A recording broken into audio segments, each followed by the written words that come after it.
How do you survive in one of the busiest cities in Asia with no house, no job, nothing in the bank?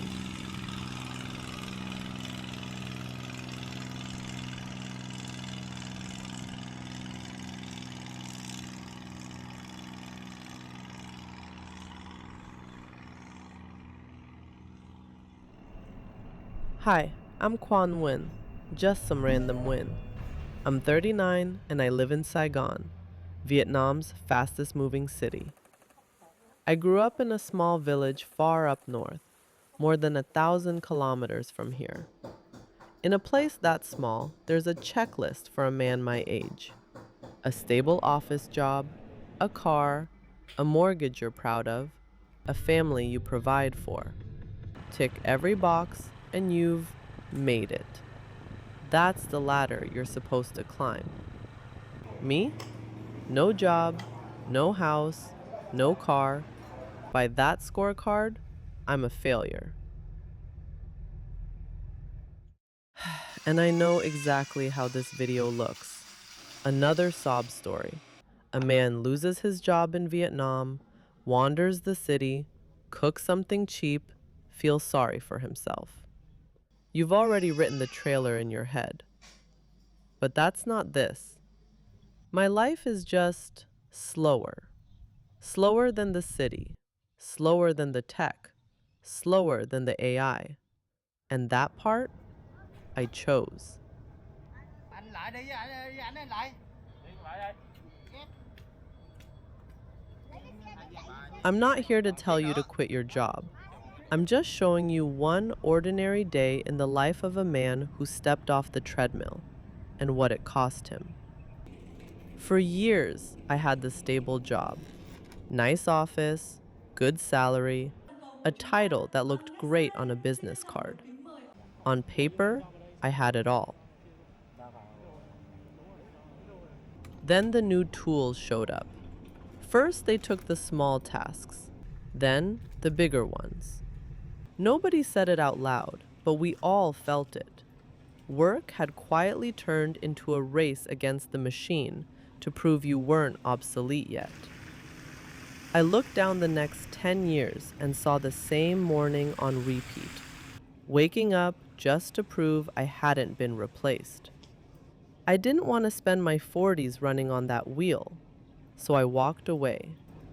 Not because I had some master plan, I didn't, but because staying would slowly kill the one thing I actually wanted to keep: my family.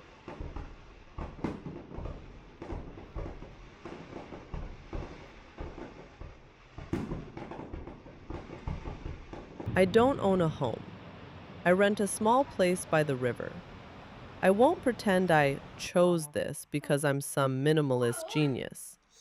If I had the money, I'd buy a house too. But once you step off the paycheck, having no 30-year debt hanging over you becomes a strange kind of freedom.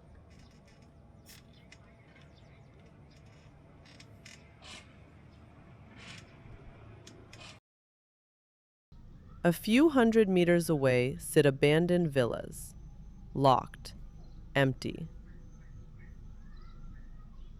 They're worth more than my whole street, and a lot emptier.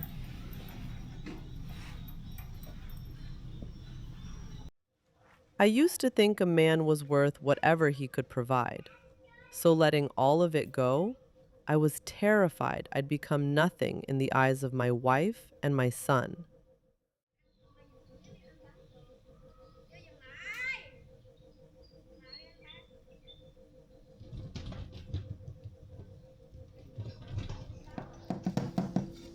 But my first morning home, I made my baby's milk, one scoop at a time.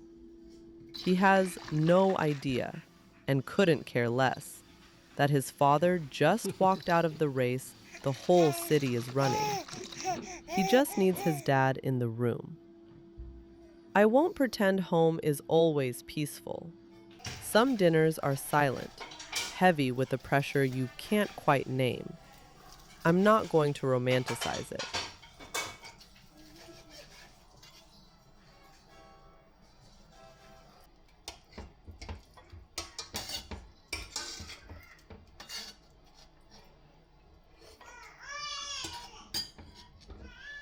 There's a line from The Godfather: "A man who doesn't spend time with his family can never be a real man."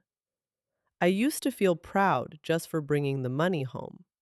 Now, since I left, I finally get it. Being at the table while your kid is still awake, that's what makes you a father.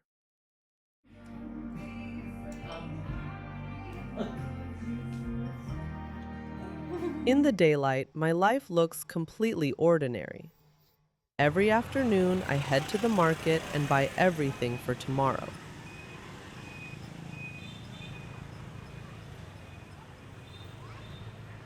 About 200,000 dong, roughly $8.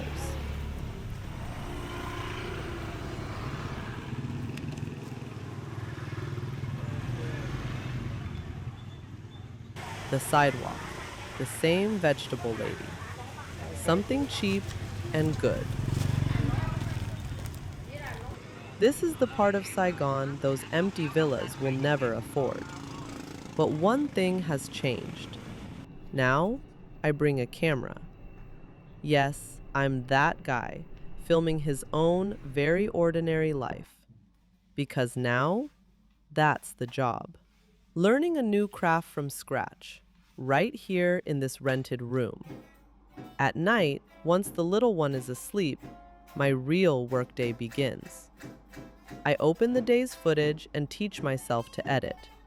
One clip at a time. Clumsy. Again and again. This is the video you're watching right now. When my eyes give out, I put the camera down and pick up the guitar. I'm still bad at it, but a few notes at the end of the day remind me I'm still a human being, not a metric to be optimized.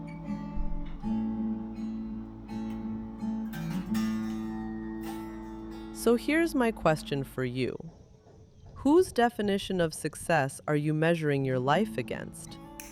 It's small, nothing impressive, but it's mine. Thanks for staying with me all the way to the end of this day.